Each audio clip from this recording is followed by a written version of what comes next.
E agora a gente vai receber o nosso 12º jogador, sempre está por aqui, professor Tiago Esteves, que sempre aparece aqui, sempre socorre o Farol Brasil. E hoje vai fazer essa tarefa aí de estar com a gente. Bem-vindo, professor Tiago. Bem-vindo, Tiago. Tudo bem? Muito obrigado, Eribaldo. Desculpa o atraso, né? Eu tinha combinado com você um pouquinho mais cedo, mas aqui no Rio está caindo um pé d'água e aí o trânsito, você pode imaginar, né? Como toda grande cidade que não tem planejamento urbano nenhum, o trânsito vira um caos. Bom, boa noite também para todos, para todas os faroleiros e as faroleiras que nos acompanham aqui no Farol Brasil, no Noite Brasil, nessa noite de quinta-feira. Então, Tiago, eu vou puxar aqui um assunto que até a gente comentou lá no WhatsApp, né? Que eu e Thalita comentou aqui, que foi o avanço das militarizações das escolas no Brasil e os efeitos dessa militarização da escola, que também está correndo em paralelo com o processo de passar a gestão das escolas para a iniciativa privada, né? Há um paralelo entre esses dois projetos, né, essas duas iniciativas, principalmente por Tarcísio, né, e isso voltou à tona com aquele vídeo do policial escrevendo, acho que foi continência errado, segurança errado, alguma coisa assim, e chamou mais uma vez a atenção para a lógica da militarização da escola, que tem um argumento talvez que cola muito nas pessoas, né, de que as escolas militares são melhores do que as escolas públicas, e que, portanto, a militarização das escolas é uma alternativa para o ensino público. E eu acho que vem muito na cabeça das pessoas a escola militar, que o militar bota o seu filho para estudar, né? Que aqui pertinho de casa tem uma, né, a escola militar, no Recife tem duas, né? Uma da Polícia Militar, outra do Exército, que são para eles ali, né? E algumas vagas que eles abrem, e que mesmo assim tem algumas questões para se problematizar em relação a essas escolas militares, né? Então fala um pouquinho para a gente de como anda e os impactos desse projeto, principalmente ali em São Paulo, né? Tarcísio tem avançado muito, mas em vários estados também tem avançado, e mesmo estados governados por isso que se chama de campo progressista, também tem avançado em certo ponto a militarização. Então explica para a gente um pouquinho o que é a militarização das escolas e quais os impactos da militarização das escolas no processo de ensino e aprendizagem. Tá?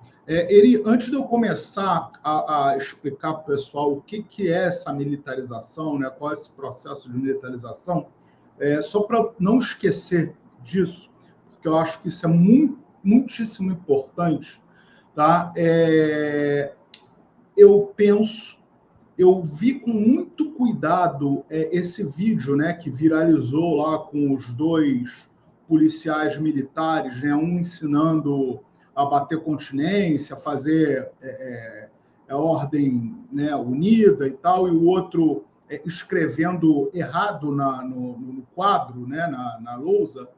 E eu vi outros vídeos também que circularam, porque essa semana passada circularam alguns vídeos como se fossem espécies ali de aulas inaugurais em algumas escolas cívico-militares do Brasil. Não foi só esse vídeo que circulou, né? Ele, obviamente, por conta do erro de grafia, né? Ele tomou, enfim, foi compartilhado muito mais vezes, já teve muito mais visualizações, né? Fez com que algo muito bom que fez com que as Forças Armadas, a Polícia Militar, enfim, virasse piada nacional, né? Mas, Eribaldo, eu queria chamar a atenção numa coisa que, para mim, esse, assim como os outros vídeos, eram material de propaganda, e eu acho que talvez não contassem com o fato daquele policial ter escrito errado.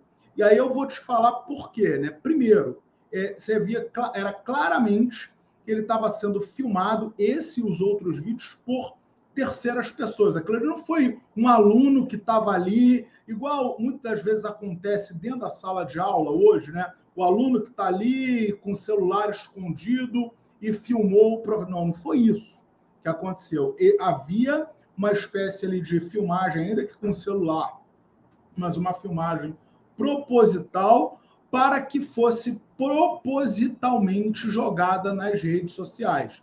Ninguém imagina que um policial militar, né, no caso daqueles dois senhores que estavam ali sendo filmados, né, policiais, deixariam estar filmando eles e colocando numa situação vexatória daquelas nas redes sociais, né, assim, propositalmente. Então, para mim, foi proposital. Eu vou dizer um elemento do que para corroborar com o que eu estou falando.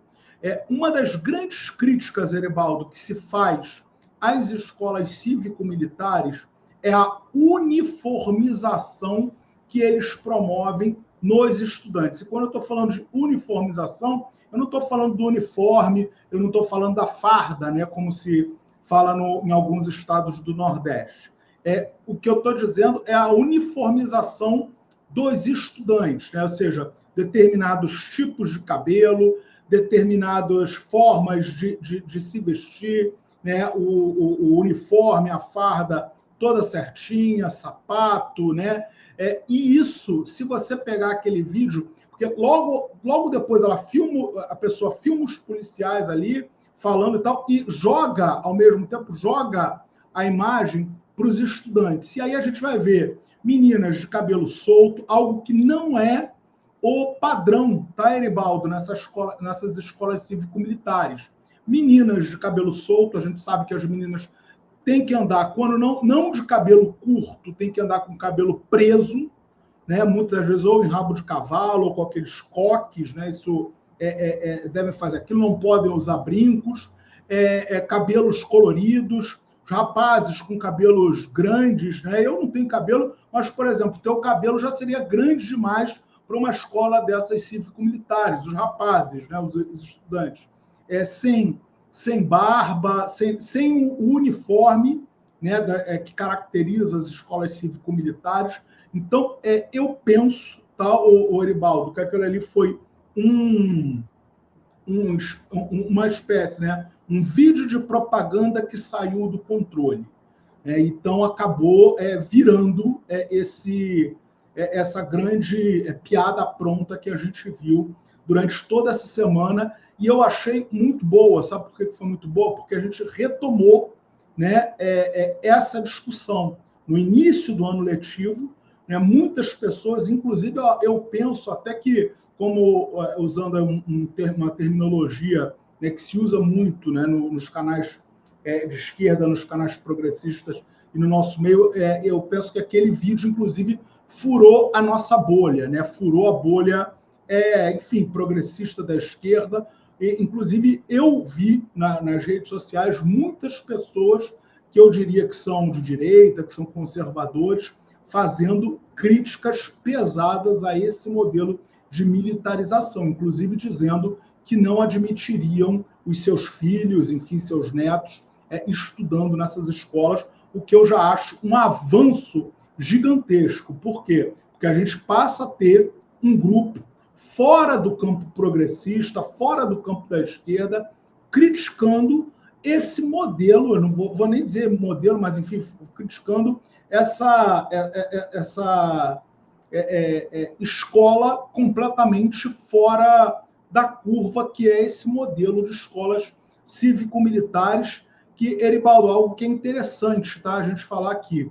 Nem no período da ditadura militar, ou seja, de 64 até 84, os militares implementaram um modelo desse na educação do Brasil. Ou seja, isso é algo que a gente não viu em outro momento da história do país. Ou seja, escolas para civis, né? Ou seja, você lembrou muito bem, né, dos colégios militares, tem aquele colégio naval, também existem colégios, escolas, né, ligadas à aeronáutica, mas a gente nunca, né, como o presidente Lula gosta de dizer, né, nunca antes na história desse país nós vimos esse modelo de escolas cívico-militares sendo implementada em tamanha velocidade, quantidade, e aí, Eribaldo, você também chamou muito bem a atenção, e independendo da filiação, da ideologia político-partidária de prefeitos e de governadores. Isso por quê? Porque tanto prefeitos quanto governadores de direita, de extrema-direita, de centro e da chamada esquerda têm implementado nos seus estados e nos seus municípios escolas cívico-militares. Eribaldo, e aí eu vou... 2 dados, tá? Você estava falando... a gente estava vendo os vídeos, né, o debate do Jones, né, com os 20 petistas, ou algo que o valha, e aí estava se falando muito da Bahia. Mas eu vou trazer 2 dados aqui para vocês. Esses dados eles não estão atualizados, tá, pessoal?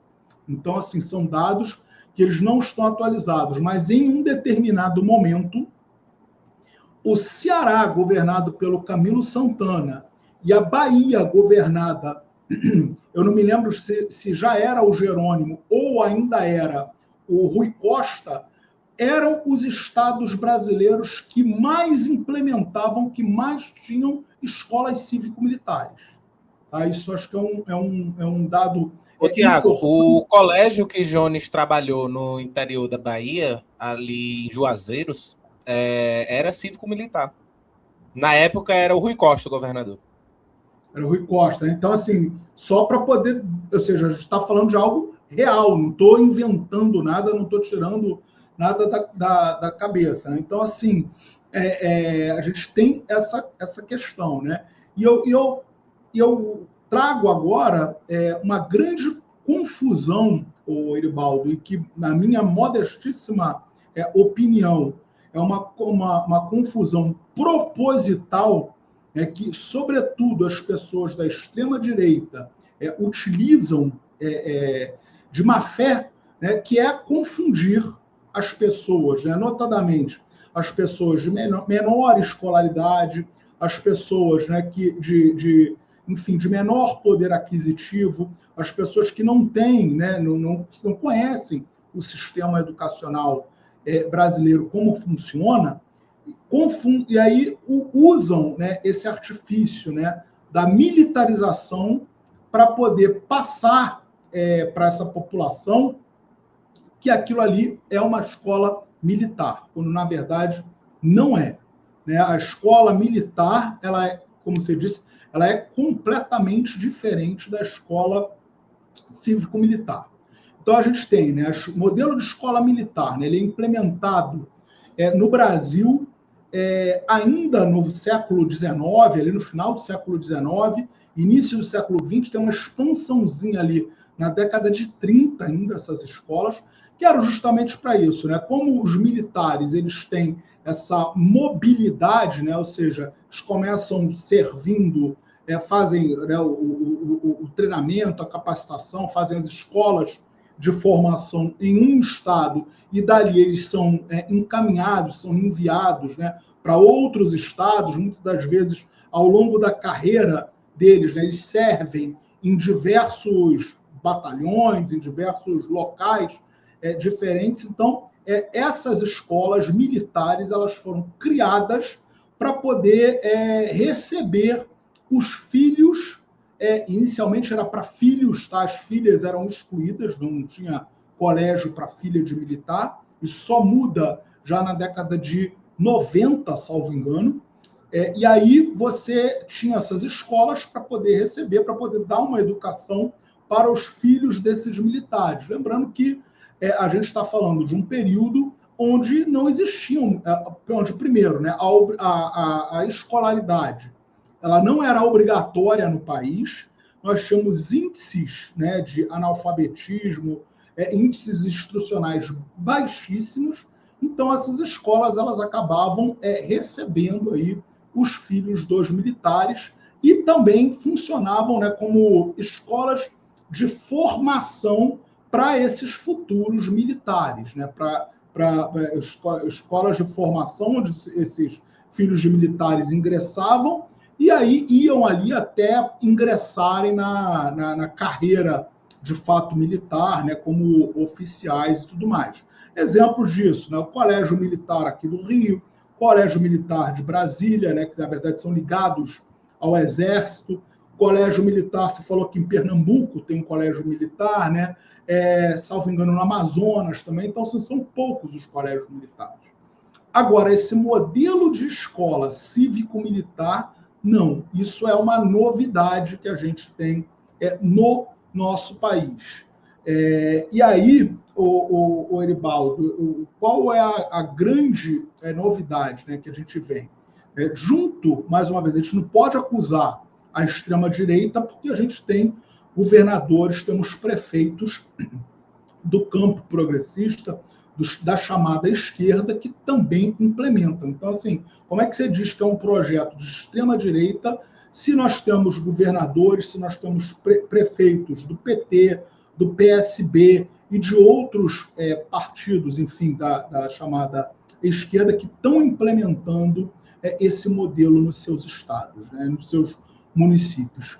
Então, só chamo a atenção que é uma confusão que se faz, né, entre educação e segurança pública, né? Algo que não é resolvido, né? Nem a educação, nem a segurança pública, elas de fato são resolvidos, né?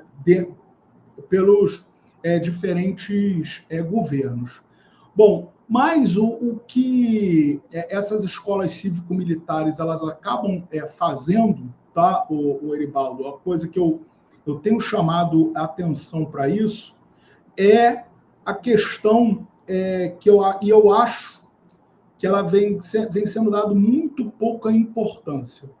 Porque, para além da gente ter um policial militar, um guarda municipal, um agente ali do Exército, da Marinha, da Aeronáutica, dentro da escola, recebendo, né, além do salário ou da aposentadoria que ele já recebe, recebendo uma gratificação extra para estar ali dentro, né? No estado de São Paulo, por exemplo, essa gratificação, o Eribaldo, chega a quase R$10.000, dependendo da patente, né? Dependendo do cargo que esse policial desempenha, que esse policial ocupa.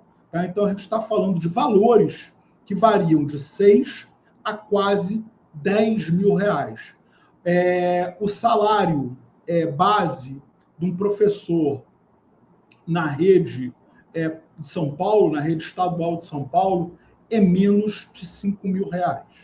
Tá? Então, assim, só para que as pessoas possam entender do que a gente está falando, do que a gente está fazendo. E aí, o Eribaldo, tem a questão que eu acho mais séria, eu acho que a gente podia conversar um pouquinho mais sobre ela hoje, né, é que, para além, né, do fato de você colocar policiais dentro das escolas, e a gente vem vendo diversos, né, antes da gente ter esse modelo de escolas cívico-militares, aqui no Rio de Janeiro mesmo, a gente já teve inúmeros programas, né, parcerias entre a Secretaria de Educação e a Secretaria de Segurança Pública, nos quais deixava ali policiais dentro das escolas. Eles só não avançavam tanto, né, a ponto, né, de se intitularem monitores, a ponto de entrar dentro de sala de aula, a ponto de querer dar algum tipo de conteúdo, a ponto de, enfim, dar palestras, né, colocar alunos, né, para fazer flexão de braço, para poder fazer polichinelo, a obrigar alunos a bater continência, isso não. Mas no Rio de Janeiro, por exemplo, eu sei que em outros locais também já houveram esses convênios, né, com sempre o argumento, né, de combater a violência, combater o tráfico, que infelizmente é de fato uma realidade em algumas regiões, em algumas escolas. Então, com esse argumento, você colocava lá, sempre era uma dupla, né, de policiais, ou dentro das escolas, ou na porta das escolas, ali no entorno das escolas. Então, a gente já teve programas assim, e foi a partir desses programas que a gente teve uma evolução, né, e agora a gente observa esses policiais dentro das escolas. Mas eu acho que o pulo do gato, que a gente tem que ficar muito de olho nisso, o Eribaldo, você já vai lembrar disso porque você já discutiu isso em outros momentos aqui. Aí a gente olha lá para a década de 90, observa a questão do gerencialismo, observa a questão da implementação do neoliberalismo no Brasil, toda a desestruturação do aparelho público do Estado feito, né, pelo gerencialismo, pelo neoliberalismo, iniciado com Fernando Collor de Mello, continuado com maestria pelo governo Fernando Henrique Cardoso e cujo governo Lula deu seguimento. E agora, no campo da educação, o que a gente está vendo com essas escolas cívico-militares? Elas foram um primeiro passo para a desregulamentação da gestão educacional, tá, Eribaldo? Por quê? Porque existem inúmeros modelos de militarização. A gente não tem como falar assim, existe um modelo de militarização das escolas. Isso não é verdade. Muitas vezes você vai no mesmo município e você observa que existem diferentes tipos, diferentes modelos de militarização. Então, a gente tem desses policiais que chegam na escola e ficam ali fazendo ninguém sabe muito bem o quê, né? Porque às vezes os editais de contratação estão lá, né? Contratar para ser monitor da escola. O que é um monitor? Qual é o trabalho do monitor? Então, assim, se alguém pegar esses editais, eu já fiz isso, inclusive para um estudo, você vai ver que as funções, inclusive isso foi criticado pelo próprio Poder Judiciário, pelo próprio Ministério Público Federal, porque você não tem ali funções definidas, claramente definidas para esses militares. Mas a gente tem uma outra coisa, que é o fato de você tirar das mãos dos professores e das professoras as funções de gerenciamento, né, de gestão, de administração das escolas. Então, é um processo que a gente vem observando ao longo dos anos. Se a gente pegar, por exemplo, os secretários estaduais, secretárias estaduais, secretários municipais, secretárias municipais de educação, Eribaldo, eu sou capaz de dizer para você que uma parcela bastante significativa dos secretários e das secretárias estaduais e municipais de educação do Brasil hoje nunca pisaram dentro de uma sala de aula. Ou seja, só para a gente pensar nesse projeto que vem sendo feito em torno da educação brasileira, né? Ou seja, em que área se aceita uma coisa dessa? Pergunto, Eribaldo, se na saúde se aceita pacificamente que um não médico assuma um ministério, uma secretaria estadual, uma secretaria municipal de saúde. Eu lembro aqui que o José Serra foi ministro da Saúde. Acho que alguns de vocês vão se lembrar, imagino que Eribaldo se lembre. E, Eribaldo, eu vou dizer uma coisa aqui, sem medo nenhum de errar, podem me criticar à vontade, tá? O Serra foi um dos melhores ministros da saúde que o Brasil teve, não era médico, e, Eribaldo, você deve lembrar do embate gigantesco que foi, da gritaria que foi, quando o Serra assumiu o Ministério da Saúde. Por quê? Porque ele não era médico. Agora, a ministra da Saúde do governo Lula, agora do Lula 3, a ex-presidenta da Fiocruz, né, a Anísia Trindade, ela não era médica também, inclusive ela é cientista social, ela é socióloga de formação, né? Ela não tem formação em nível de graduação em medicina. E isso era usado como forma de atacá-la. Diversas vezes ela foi atacada diversas vezes ela é atacada por conta dela não ter formação em medicina.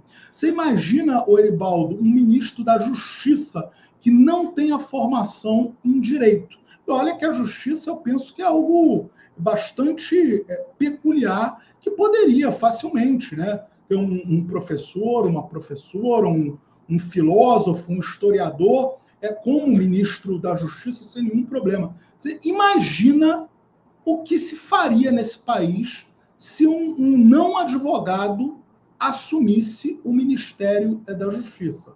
Agora, na saúde, na educação pode, né, Erivaldo? Na educação ninguém acha estranho uma pessoa como o nosso atual ministro da Educação, Camilo Santana, que não tem qualquer familiaridade com o campo educacional, que nunca pisou dentro de uma sala de aula, que nunca lidou com uma turma, eu brinco, né, que nunca teve que encarar uma quinta série de pós-educação física. Pós-educação física na sexta-feira. É drama. Pois é, eu dava aula exatamente no último horário, pós-educação física, no 6º ano. Era simplesmente sensacional. Então, só quem assumiu sabe, né? Então, assim, a gente tem essa questão, né? Assim, nunca assumiu. Igual eu recentemente eu falei, o Eribaldo, sem medo nenhum de errar, que qualquer um daqueles diretores de escola que foram demitidos foram exonerados, já perderam o cargo de direção pelo Ricardo Nunes, em São Paulo, né?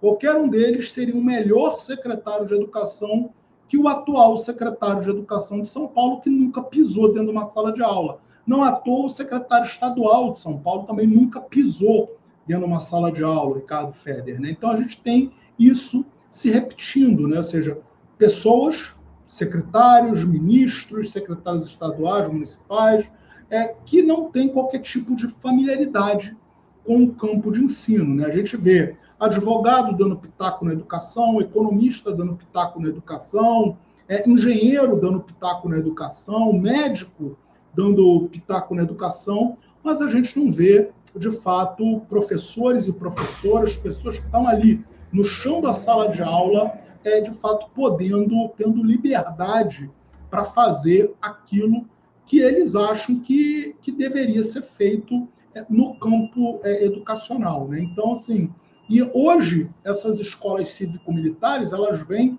justamente para quê? Muitas delas, elas estão retirando das mãos dos professores e das professoras aquilo que ainda elas tinham ali, que poderia promover algum tipo de mudança efetiva dentro das escolas, que é a gestão escolar. Ou seja, e aí qual é o olho, né? O que se pensa hoje? O que está se tirando? Além da gestão escolar, junto com a gestão escolar, para mim é muito claro, é o fundo público. É o dinheiro que a gente está falando. Por quê? Porque a educação ao lado da saúde são as duas áreas sociais que concentram maior quantidade de verbas, maior quantidade de fundo público, né? São os dois ministérios que mais têm dinheiro para gastar. A saúde, né, desde os anos 90, com o Fernando Henrique Cardoso, a gente viu, né, que isso foi replicado com muito sucesso nos estados e nos municípios, né? A saúde está praticamente toda ela em mãos privadas, né? A gente pode ver aí o posto de saúde do bairro, né? O posto de saúde da esquina, ele hoje é gerido, ele é administrado por uma empresa privada, por uma OSC, por uma ONG, deem o nome que queiram, né? E assim vai até chegar aos próprios hospitais, os grandes hospitais, aos hospitais federais, né? Com o governo Lula agora, inclusive, uma parcela deles está sendo entregue para a iniciativa privada. Os hospitais universitários, né? Uma parcela significativa desses hospitais universitários foram entregues também para a gestão privada com aquela empresa pública, né, uma empresa pública que gere os hospitais universitários. EBSER, isso, muito bem lembrado.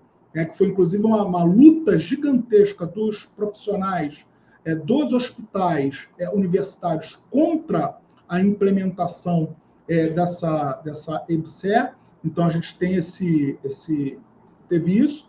E aí, agora, como tudo na saúde, né, praticamente tudo, já está entregue nas mãos privadas e não tem mais, né, para onde, o que conquistar, o que ganhar ali, agora o grande foco é a educação.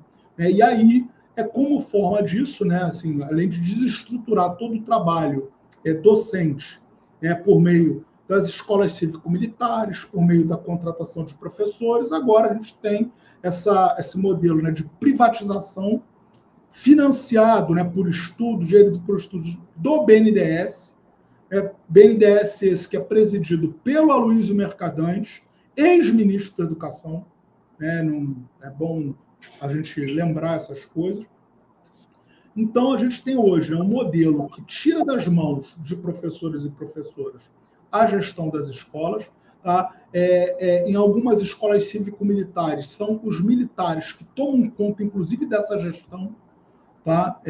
Por caso, por exemplo, de Manaus, vou falar aqui, Manaus, assim, os militares gerem a escola e vai dizer lá, mas tem uma direção pedagógica, que sim, tem a direção pedagógica, agora a grana está nas mãos de quem gere a escola, ou seja, está nas mãos dos militares. Então, você tem vamos botar assim, duas direções, uma gestão pedagógica e uma gestão administrativa que fica com dinheiro, que determina o que vai ser comprado, o que vai ser investido, e que tem a missão, né, Eribaldo, como a gente sabe, de dizer depois, né, que os professores e as professoras são incompetentes porque não conseguem gerir ali, e eu sou tão competente que sobra até dinheiro.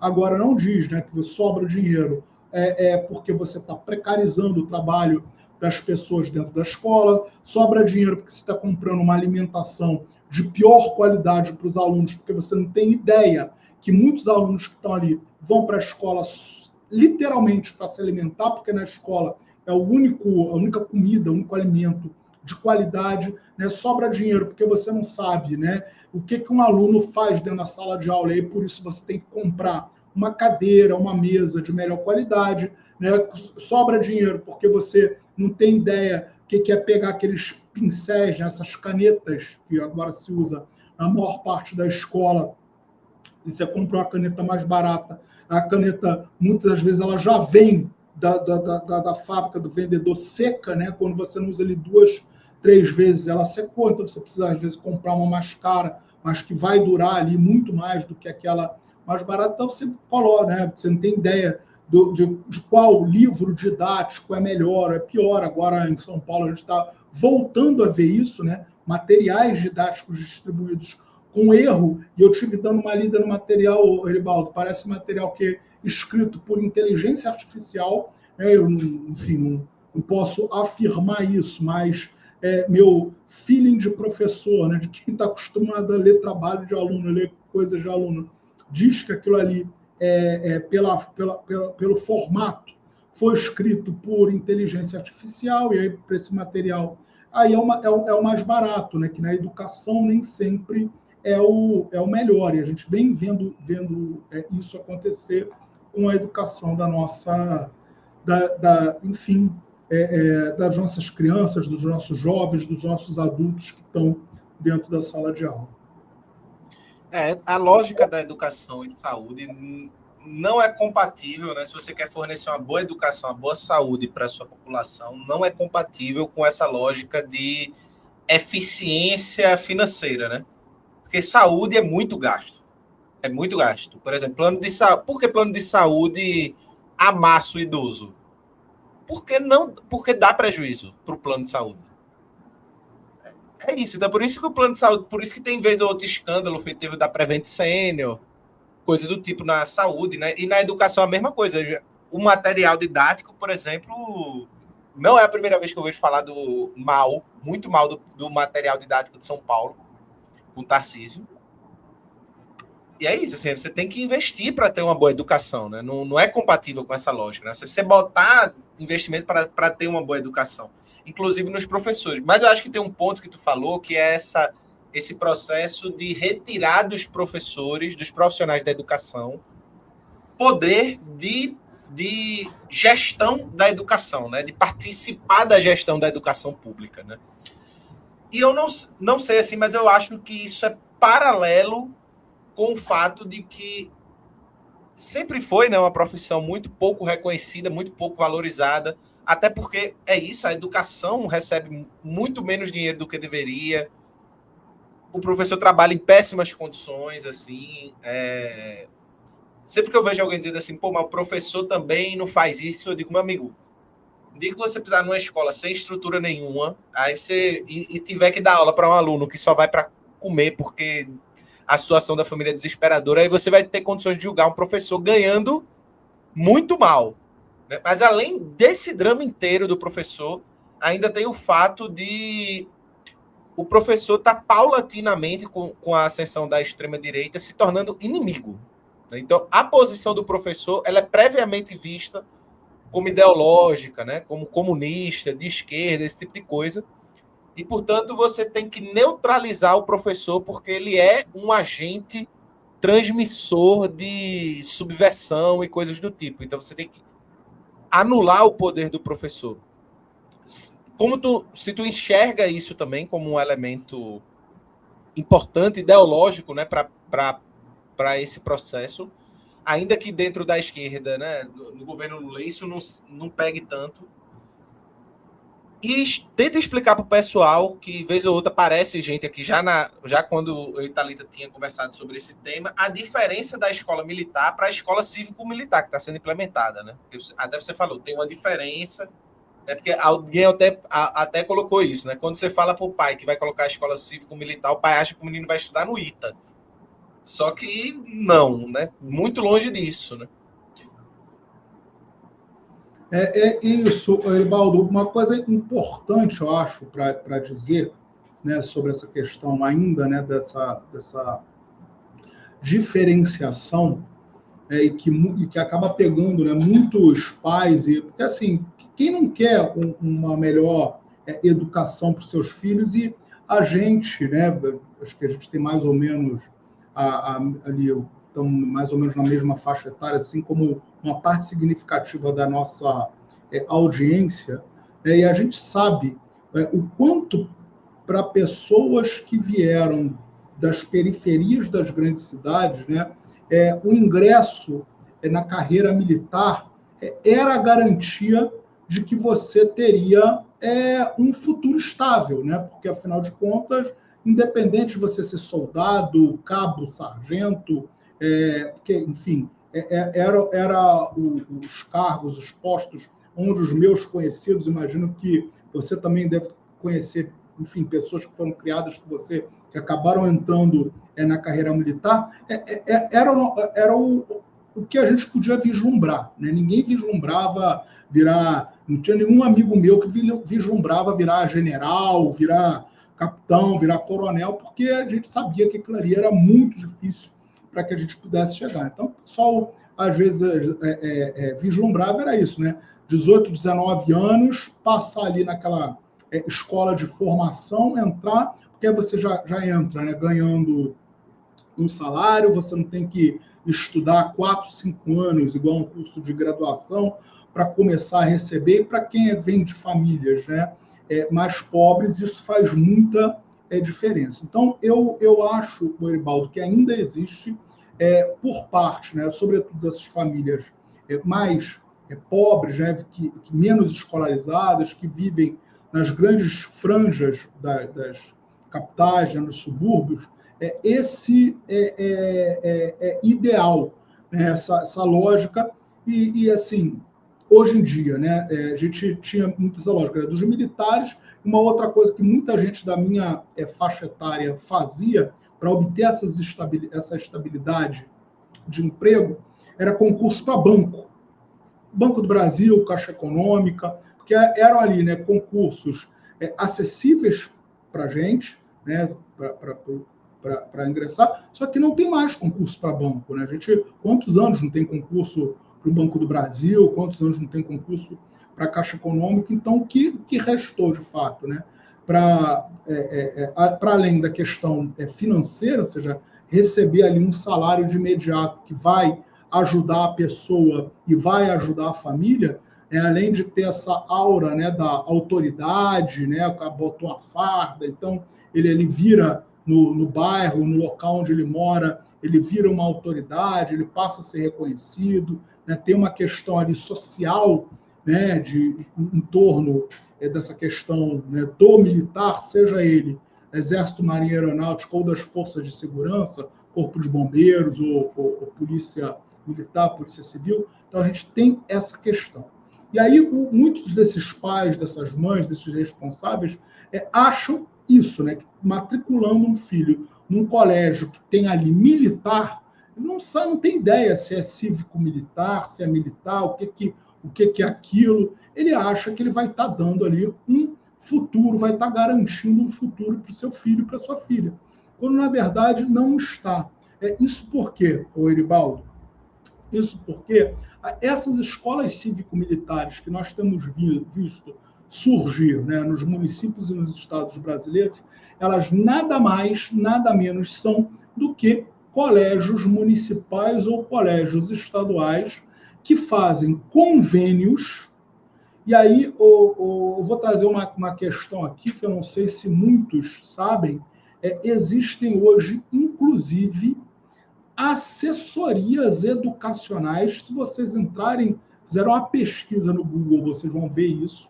Assessorias, o cara chega na Secretaria Municipal, na Secretaria Estadual de Educação, com um pacote pronto. Tipo assim, para você transformar aqui um quantitativo X de escolas em escolas cívico-militares, você já tem aqui o pacote. Então, eles te dão a lei, já como é que você tem que aprovar a lei na Câmara de Vereadores ou por meio de ação do próprio Executivo. Você tem ali, e aí é vendido pacote, tá, Eribaldo? Aí é vendido material didático, aí é vendido uniforme, aí é vendido, enfim, toda a formatação para você transformar aquela escola municipal e aquela escola estadual numa escola cívico-militar. E onde é que está a crueldade disso, né? A crueldade, primeiro, é que muitas vezes não se consulta a comunidade, ou seja, outras vezes, quando se consulta, não se dá ferramental suficiente para que aquelas pessoas possam decidir, de fato, o que elas querem, porque a gente sabe a manipulação facilmente que é feita sobre essa alteração. E aí, o Eribaldo, está se fazendo uma coisa que é o seguinte: muitas dessas escolas cívico-militares, elas recebem recursos a mais do que as outras escolas, justamente para se tornarem escolas cívico-militares. Ou vocês acham que os militares, né, que o batalhão ali da região vai tomar conta das escolas, vai colocar pessoas ali, se for um colégio daqueles esculhambados onde a gente está acostumado a ver, né? Escolas sem porteiro, primeiro, né? Escolas sem verba nenhuma, que não tem grana para pintura, que não tem grana para poder fazer pequenas reformas, pequenos ajustes, sem laboratórios, sem material, sem professores e professoras, né? Sem professor, não. Então, em primeiro lugar, quando você cria uma escola cívico-militar, Erivaldo, os prefeitos e os governadores, eles têm que garantir o seguinte, que aquela escola vai receber todos os funcionários que são necessários para a manutenção de uma escola. Ou seja, vai ter porteiro, vai ter inspetor, vai ter pessoal na cozinha, no refeitório, vai ter pessoas na secretaria, muito diferente da realidade das outras escolas municipais, estaduais daquela região.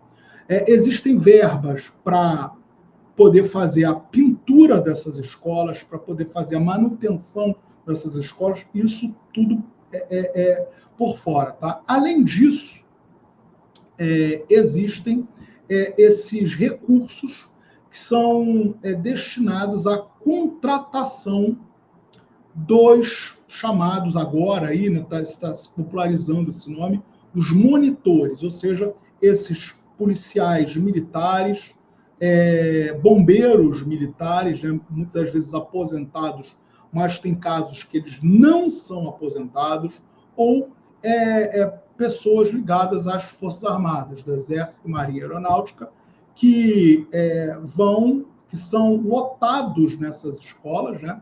Como eu falei, tem ali uma função que ninguém entende muito bem.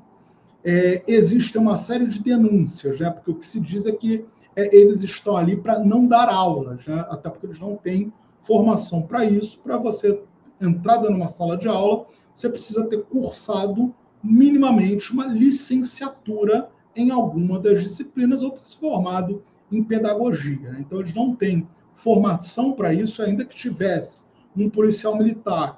Eu fiz o curso de licenciatura em ciências sociais, tá? Mas você não é concursado para ser professor ou professora, né? Você fez aí o concurso militar. Não que você não possa virar um professor, mas você precisa passar no concurso para isso.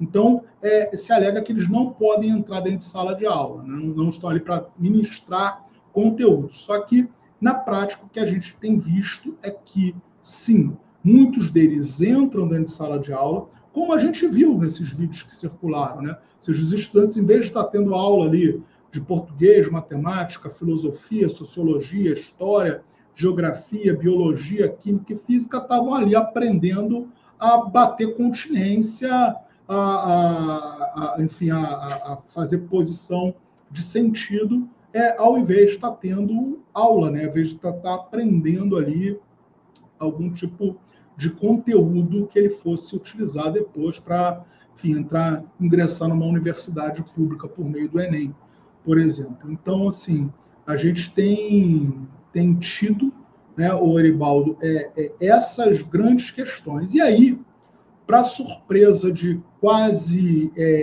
ninguém, o procurador-geral da República, o Augusto Gonet, numa informação que ela está saindo, tá, o Eribaldo, bastante truncada. Eu já vi, inclusive, pessoas de boa fé se apegando numa única decisão do Gonet, tá? O Gonet, ele decidiu, então foi no dia, deixa eu pegar aqui, no dia 29 de janeiro, ou seja, semana passada, ele, ao responder uma provocação do STF, tá, ele disse duas coisas nessa provocação. E aí vem sendo divulgada só uma, que ele argumentou contra a compensação financeira recebida pelos militares dentro das escolas, tá? Muitas das vezes, eu falei aqui, né, valores aí que variam de 6 a 10 mil reais, que são muito superiores aos valores que um professor ou uma professora recebe dentro daquela escola, muito superiores ao valor que o diretor ou a diretora da escola recebe, que tem uma função determinada, que tem uma carga horária determinada, né, que todo mundo sabe ali o trabalho que desempenha, o trabalho que é, né, ser um professor de uma escola pública, ser um diretor, uma diretora de uma escola pública. Então, o Gonet, ele disse o seguinte, que esse pagamento, essa gratificação salarial era proibida. Mas ele não viu problema nenhum, o Eribaldo, nas escolas cívico-militares, ou seja, ele deu aval, num caso de São Paulo, né, que foi parar no Supremo Tribunal Federal.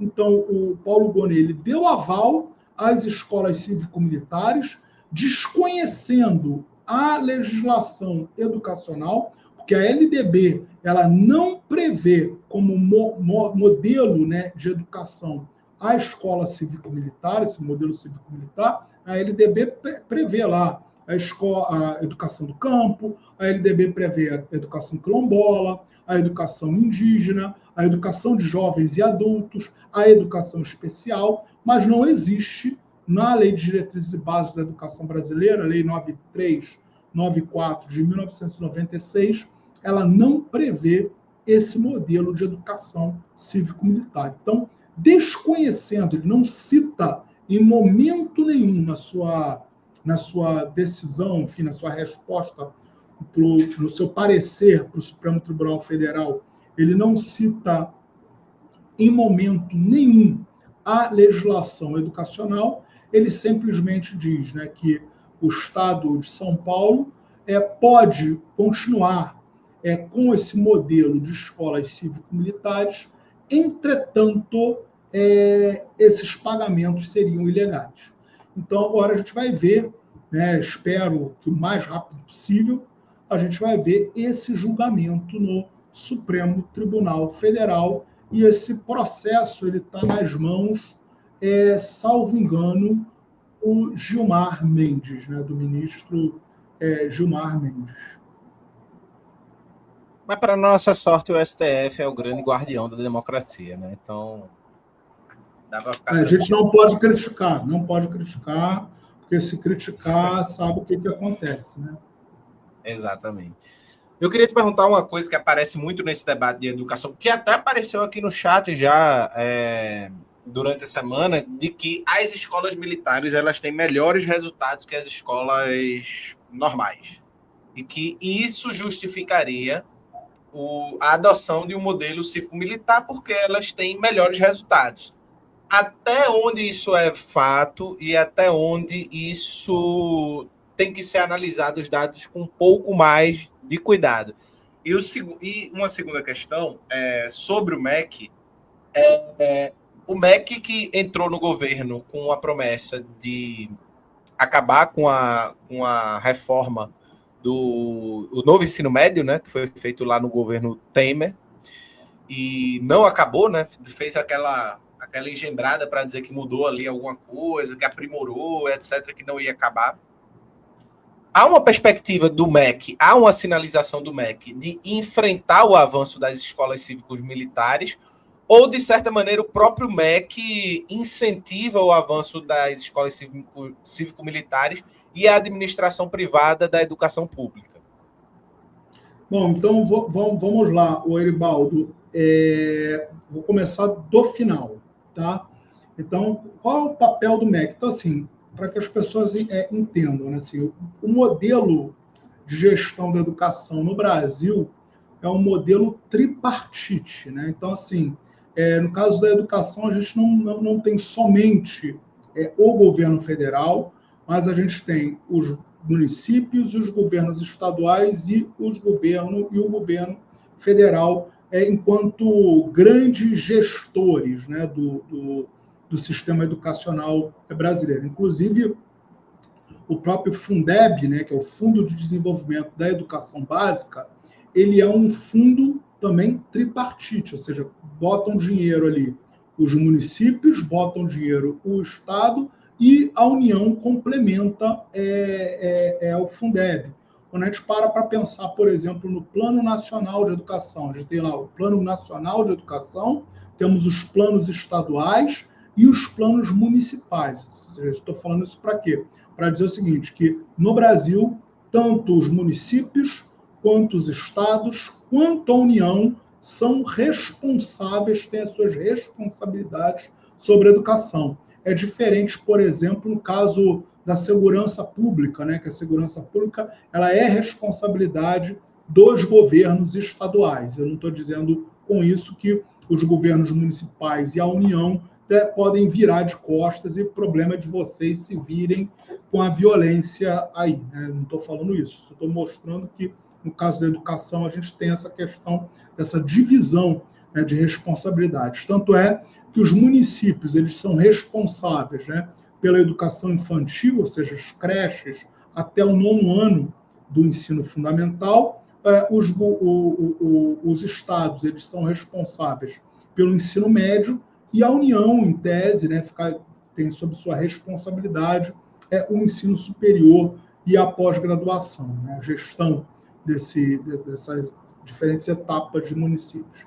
Estou falando isso por quê, Eribaldo? Estou falando isso porque quando começa o terceiro mandato, né, do presidente Lula, quando assume o Camilo Santana, então se tinham duas grandes promessas no campo educacional. Você lembrou de uma delas, que era a revogação da reforma do ensino médio. Isso é promessa de campanha. Isso foi dito mais de uma vez, né? Não foi eu que disse, não foi você, não foi o Jones que falou. Quem falou foi o então candidato Luiz Inácio Lula da Silva, assim como outros próceres petistas falaram, afirmaram mais de uma vez que a reforma do ensino médio, feita em 2017 durante o governo de Michel Temer, iniciada, tá, no governo Dilma Rousseff, isso é importante a gente lembrar, a bem da verdade, né, que essa reforma seria revogada. A reforma não foi revogada, como todo mundo sabe. E a outra promessa no campo educacional, Eribaldo, era a revogação do modelo de escolas cívico-militares, né? A gente teve aí quase 3 meses até que o Ministério da Educação se manifestasse, e aí existia, né, o chamado PSIM, que era um plano... Era era um plano nacional de escolas cívico-militares, salvo engano, tá? Que eu sei que a sigla é PSIM, agora não vou me lembrar o que significa essa sigla exatamente.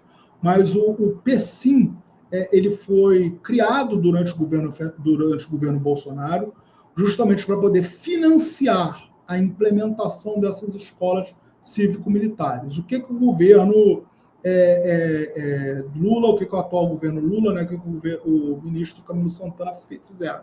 Eles simplesmente descontinuaram o PSIM, né? Não houve uma revogação total e absoluta disso. Ele simplesmente pegou e parou de financiar e deixou, vamos dizer assim, morrer por inanição esse programa, tirando o dinheiro desse programa, tá? Mas municípios e estados continuam, né, implementando essas escolas cívico-militares. Então, hoje no Brasil, todas as escolas cívico-militares que nós vemos são implementadas por governos estaduais e municipais. Entretanto, Eribaldo, e aí eu penso que tem uma grande falha do Ministério da Educação. Isso por quê? Porque duas coisas. O Ministério da Educação, ele é o gestor do Fundeb, do Fundo de Desenvolvimento da Educação Básica.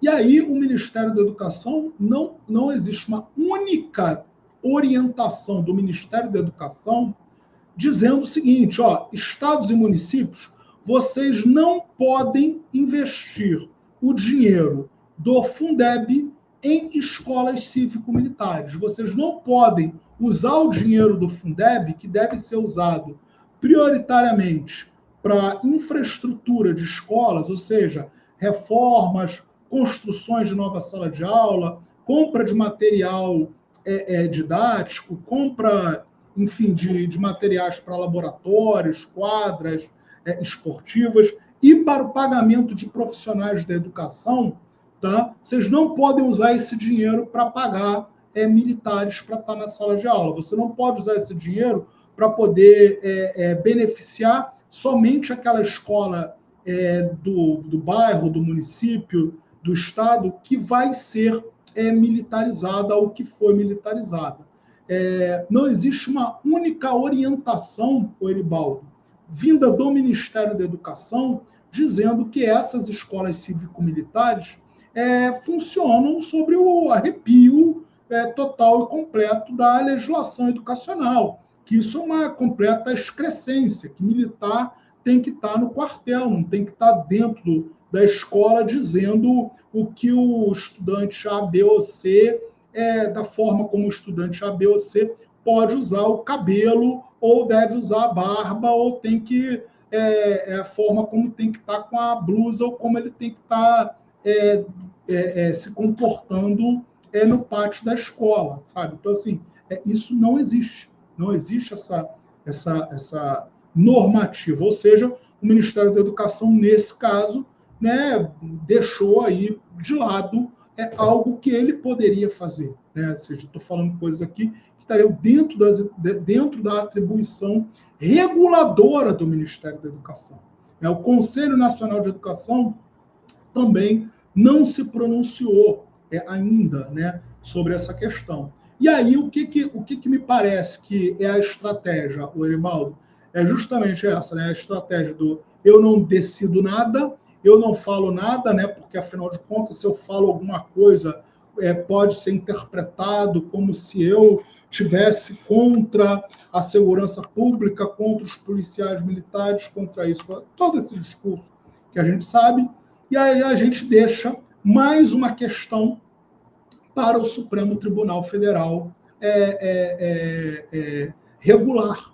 Né? A gente vai deixar, então, mais uma questão, que é a questão da militarização das escolas, na mão do Poder Judiciário, porque simplesmente o Poder Executivo não tem capacidade de fazer aquilo que era esperado dele, ou seja, de executar a gestão do Estado. E eu vou dizer uma coisa, eu até quero que o legislativo não se meta, né, Eribaldo? Porque, assim, esse legislativo que a gente tem hoje, né, com esse Congresso Nacional, você pode imaginar a tragédia que seria se esse Congresso Nacional resolvesse se meter nessa questão das escolas cívico-militares.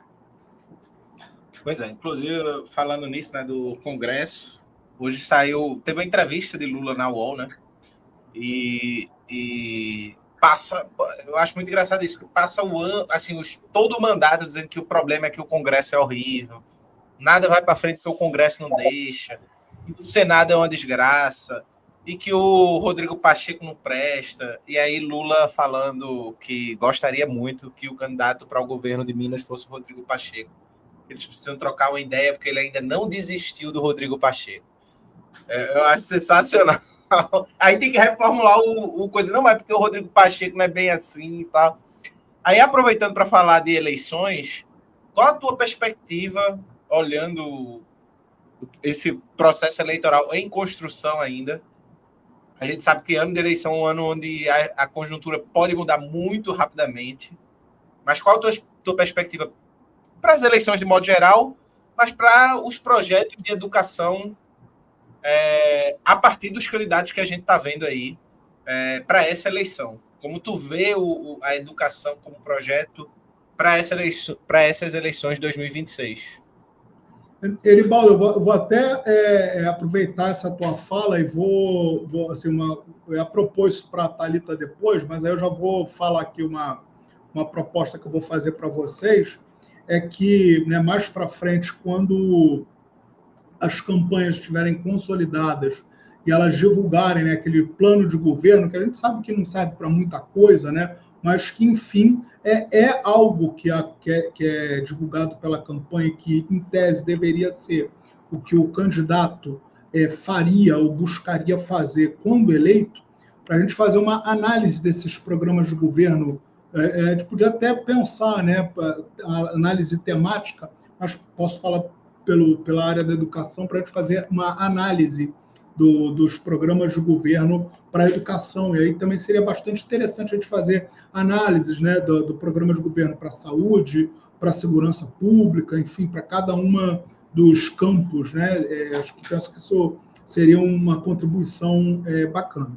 Mas, dito isso, Eribaldo, infelizmente, eu não vejo muita diferença do que a gente vem observando, vem vivenciando na prática. Tá? Eu penso que se o candidato, né, o presidente Lula, for reeleito, né, para esse quarto mandato, eu não tenho muitas esperanças que a gente tenha é um Ministério da Educação muito diferente desse que a gente tem hoje, tá? Lembrando, eu tenho uma série de críticas ao Haddad, né? Tenho críticas escritas ao Haddad, tenho a minha tese de doutorado que critica, o que faz críticas bastante contundentes, inclusive eu entrevistei o Haddad para a minha tese de doutorado, então tudo que eu tenho para dizer está escrito, né? Então, assim, eu não Tiago, sou... Oi. Ele é super educado, super receptivo, uma pessoa muito tranquila, não é? Eu disse isso, o chat ficou revoltado. Demais, Eribaldo, vou contar uma história, enfim, isso é público, né?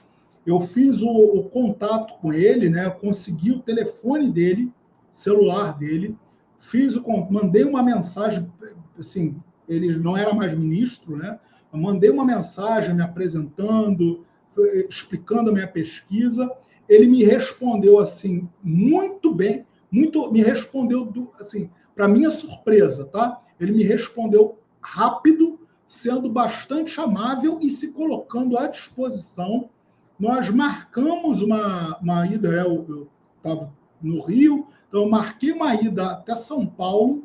Ele tinha marcado de me receber no gabinete dele, no INSPER, né, que ele estava trabalhando, já não estava mais na USP, estava no INSPER.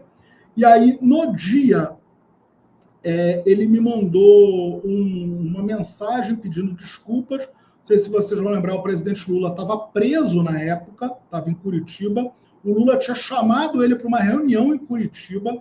Então, assim, ele não ia poder me receber nesse dia, porque foi uma reunião, enfim, entre atender o chamado do Lula e me atender, a gente não precisa dizer, né, o que foi. Aí eu escrevi para ele assim, Eribaldo, falei, poxa, professor, que pena, porque eu, né, me desloquei de São Paulo, do Rio para São Paulo, só para fazer a entrevista, mas eu entendo perfeitamente, e eu queria saber só se a gente podia marcar uma outra data. Ele falou, você veio do Rio para São Paulo para isso? Olha quem é o Haddad, tá, Eribaldo? Corroborando o que você falou, tá? Você se importaria de ir na minha casa? Ele me recebeu na casa dele, Eribaldo. Mais tarde, né? Assim, tinha marcado, sei lá, 2 horas da tarde comigo no INSPER, aí ele me marcou comigo depois, tipo, 6 horas na casa dele, e me recebeu na casa dele para entrevista. As pessoas confundem a posição política com a pessoa ser boa ou ruim, né? Às vezes tem... É isso, assim, o cara é gente boa. Pelo menos quando eu tive a oportunidade de trocar ideia com ele. Gente boníssima, mas... Exato, a esposa dele extremamente amável. Então, eu posso dizer isso, né, Eribaldo? Eu bebi café feito pela esposa do Haddad. É isso, assim. O pessoal, não, ele não é gente boa, não, ele é neoliberal. Eu digo, sim, mas uma coisa tem nada a ver com a outra, pô. Assim, eu conheço comunistas horríveis, viu, gente? Pelo amor de Deus. Então, assim, acontece. Tem isso, assim. Eu conheço comunistas, meu Deus do céu, que eu preferia morrer a ter que ver de novo. Faz parte da vida, né? É isso. Mas, enfim, enfim, a pessoa, no trato, né? Assim, mais uma vez, eu tive com ele uma vez, né, no trato, muito gente boa, assim, não tenho o que falar dele pessoalmente, sabe? Assim, muito gente boa, me deu a entrevista, respondeu a tudo que eu perguntei, enfim, sem titubear, enfim, óbvio que foram perguntas do período no qual ele foi ministro da Educação, sabe? Então, assim, mais uma vez, eu tenho uma série de críticas e eu afirmo, Eribaldo, que hoje o Ministério da Educação ele é mais neoliberal do que foi nos nas 2 primeiras gestões do Lula e na primeira gestão ali, pelo menos até meados da primeira gestão da Dilma. Porque eu não sei se vocês lembram, depois começou ali o processo do impeachment, cada semana era um ministro da Educação de novo, né? Assim, teve um período ali que ficou ministro da Educação com um mês e meio, caía, então foram uma série de trocas. Então, assim, Mas hoje o Ministério da Educação é muito mais neoliberal, muito mais ocupado pelas fundações empresariais, inclusive com pessoas ali em postos-chave do Ministério da Educação que tiveram participação, que atuaram nessas fundações educacionais. Então, eu acho, Oribaldo, que caso o presidente Lula seja reeleito, tá, a gente vai ter um Ministério da Educação que não vai se diferenciar em nada desse atual Ministério da Educação comandado pelo Camilo Santana. E essa semana eu estava, inclusive, conversando, falando isso com a minha companheira, que eu estava muito nessa ansiedade, porque o Camilo Santana anunciou que vai sair do Ministério da Educação agora em abril, né? Mas aí sempre aquela questão, né? Se o pior é que pode vir alguma coisa pior, né? Do que ele. Então, assim, a gente sempre toma muito cuidado com isso, né? Porque aquilo, né? Se está ruim com o Camilo, pode ser pior, né? Sem ele, porque é o que a gente vem acompanhando aí dessas políticas, como eu falei, né? O Ministério da Educação dos governos petistas se tornou muito mais neoliberal se a gente pegar o primeiro governo do Lula comparando com hoje. Então, assim, eu tenho muito receio de quem pode assumir esse Ministério da Educação e do que vai virar. Ou seja, pode, obviamente, eu não digo, né, que o Ministério da Educação vai virar um ministério fascista, algo do tipo, mas eu acho que essa lógica neoliberal, essa lógica que está por trás das fundações educacionais, essa lógica privatista da educação, essa lógica, né, da avaliação educacional, gerir todos os processos da educação com base na meritocracia, eu acho que isso ainda pode piorar mais.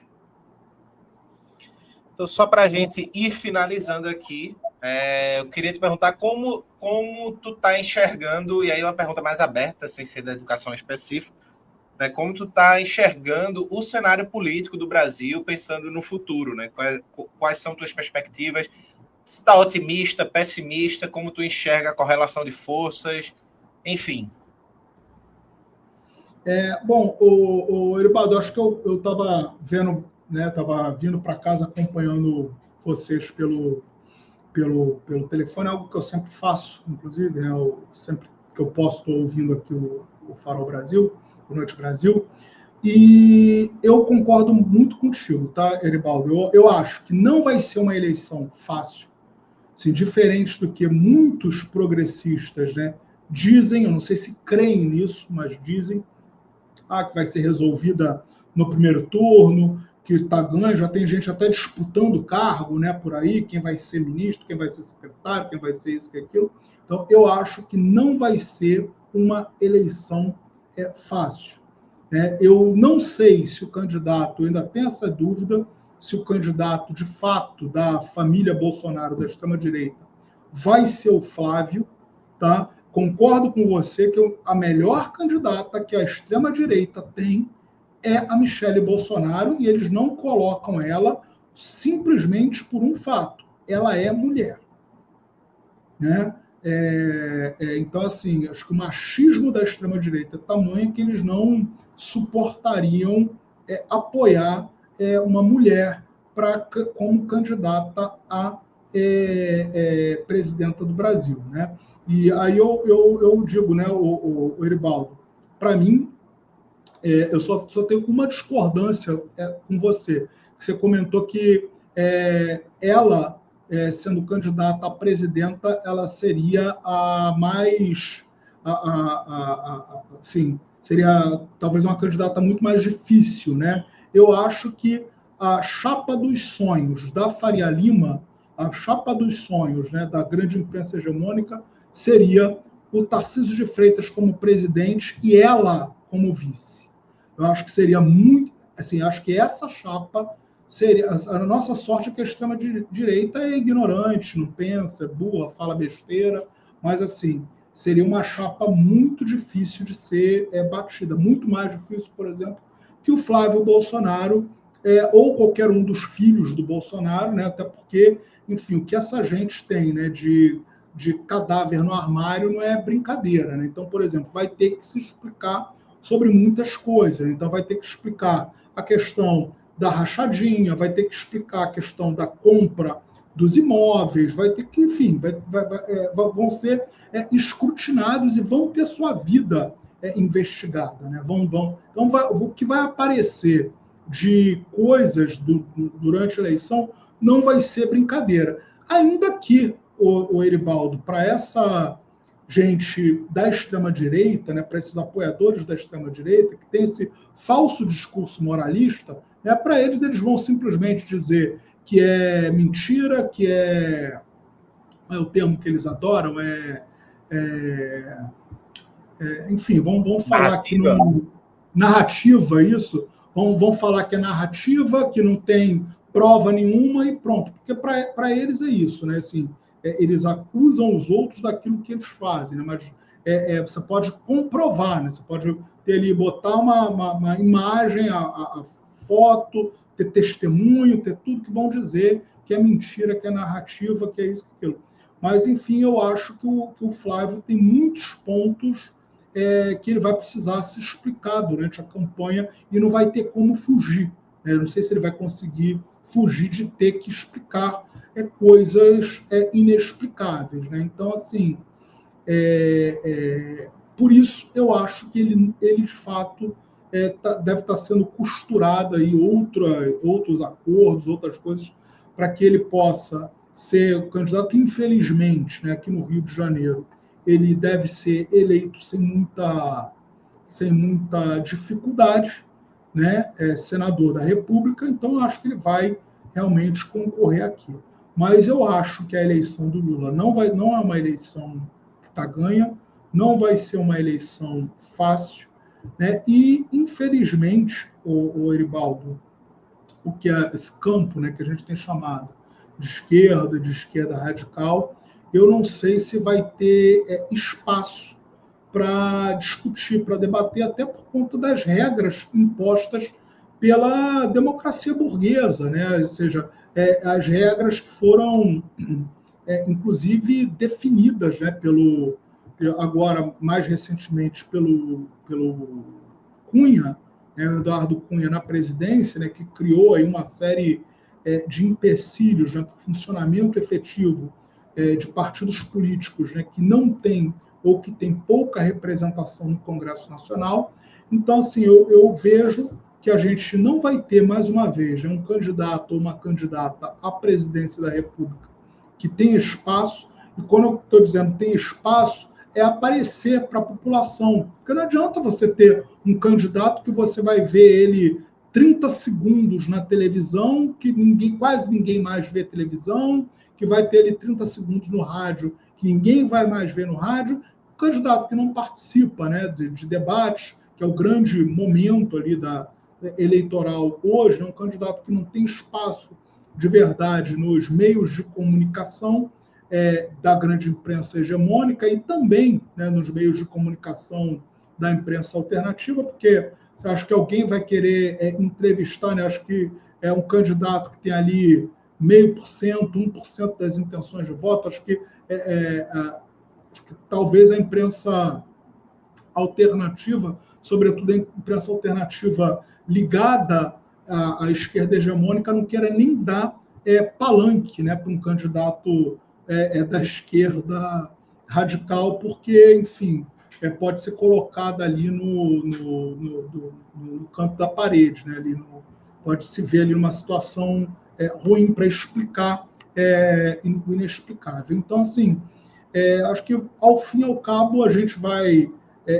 o que vai nos sobrar, né, Eribaldo, vai ser aquele velho debate entre ou é Lula ou então está todo mundo ferrado, como você falou, né? Vai vir, ou você vota no Lula ou o diabo vai baixar na terra, vai descer na terra, vai aparecer na tua frente, vai pegar suas mulheres, vai pegar sua mulher, vai pegar seus filhos, vai acabar com a sua casa, porque só o Lula é capaz de salvar os frascos e os comprimidos, né? Como a gente brinca aqui no Rio. Então, assim, eu acho que ao final, sendo muito realista, a gente vai daqui a pouco, né, chegar em junho, julho, agosto, com uma coisa já mais cristalizada, a gente vai ver que a gente está diante ali de duas alternativas, ou seja, ou a gente, né, vota no Lula, ou a gente vota no candidato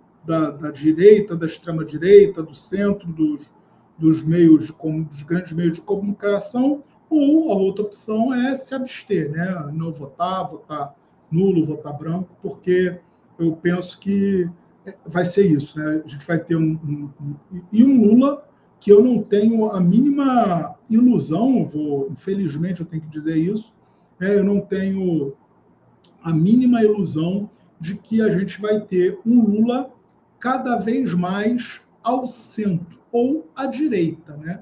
Um Lula cada vez mais voltado à direita. E aí, falei do programa de governo, né? Talvez seja, inclusive, interessante a gente pegar o programa de governo, o Eribaldo, e comparar com o das outras campanhas do PT, para a gente confirmar que é um programa de governo que vem cada vez mais vindo para a direita, ao invés de retomar aquelas origens, né, do PT acabou deixando para trás, aquele PT, aquele Lula, né, de 89. É isso, Red Orc. É isso, é o que a Red Orc escreveu aqui, né? Ou vota nulo, é isso.